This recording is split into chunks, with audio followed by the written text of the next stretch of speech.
ಹಿರಿಯರು ಮುತ್ಸದ್ದಿಗಳು ರಾಜಕಾರಣದಲ್ಲಿ ದೀರ್ಘಕಾಲದ ಅನುಭವವನ್ನು ಹೊಂದಿರತಕ್ಕಂಥವರು, 6 ಬಾರಿ ಶಾಸಕರಾಗಿ ಸಚಿವ ಸ್ಥಾನವನ್ನು ಅಲಂಕರಿಸಿ ಬಹುಶಃ ರಾಜಕೀಯ ಕ್ಷೇತ್ರದಲ್ಲಷ್ಟೇ ಅಲ್ಲ, ಸಾಮಾಜಿಕವಾಗಿ ವಿಶೇಷವಾಗಿ ಶೈಕ್ಷಣಿಕವಾಗಿ ಅವರ ಸಂಸ್ಥೆಯಿಂದ ಸಾಕಷ್ಟು ಜನ ಮಕ್ಕಳುಗಳಿಗೆ ಒಂದು ವಿದ್ಯಾದಾನವನ್ನು ಮಾಡಿರ್ತಕ್ಕಂಥ ಪುಣ್ಯಾತ್ಮರು ಎಸ್ ಮಲ್ಲಿಕಾರ್ಜುನ ನಮ್ಮ ಶಿವಶಂಕರನವರು ಇವತ್ತು ನಮ್ಮನ್ನೆಲ್ಲರನ್ನೂ ಅಗಲಿ ಹೋಗಿರ್ತಕ್ಕಂಥದ್ದು ನಿಜಕ್ಕೂ ಕೂಡ ಭಾಳ ಪ್ರತಿಯೊಬ್ಬರಿಗೂ ಕೂಡ ಮನಸ್ಸಿನ ಮೇಲೆ ದುಃಖ ಉಂಟಾಗಿದೆ.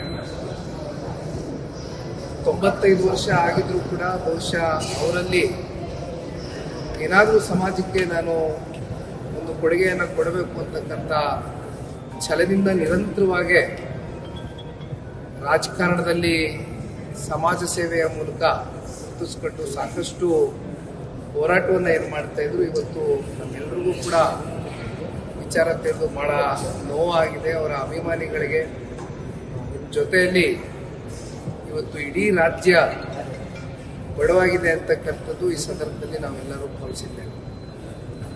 ಮಲ್ಲಿಕಾರ್ಜುನ್ ಸಾಹೇಬರು ಅವರ ಸುಪುತ್ರರನ್ನ ಈಗ ತಾನೇ ಭೇಟಿಯನ್ನು ಮಾಡಿದ್ರು.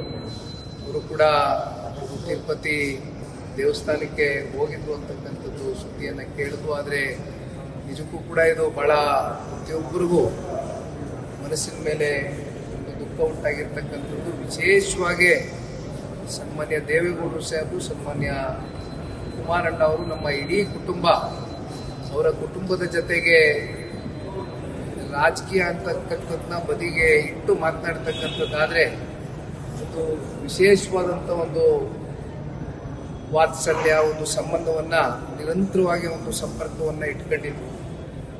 ನನಗೆ 1-2 ಬಾರಿ ಅವ್ರನ್ನ ಭೇಟಿ ಆಗ್ತಕ್ಕಂಥ ಒಂದು ಅವಕಾಶ ಸಿಕ್ಕಿತ್ತು. ಬಹುಶಃ ಬರೀ ಒಂಥರ ಲೈಟ್ ಹಾರ್ಟೆಡ್ ಆಗಿ ವಿಚಾರವನ್ನು ಮಾತನಾಡ್ತಕ್ಕಂಥದ್ದು, ವಯಸ್ಸು ನಾನು ಚಿಕ್ಕವ ನೀನು ದೊಡ್ಡವ ಅಂತಕ್ಕಂಥ ಭಾವನೆ ಯಾವತ್ತಿಗೂ ಕೂಡ ಅವ್ರ ಮನಸ್ಸಿನಲ್ಲಿ ಇರಲಿಲ್ಲ.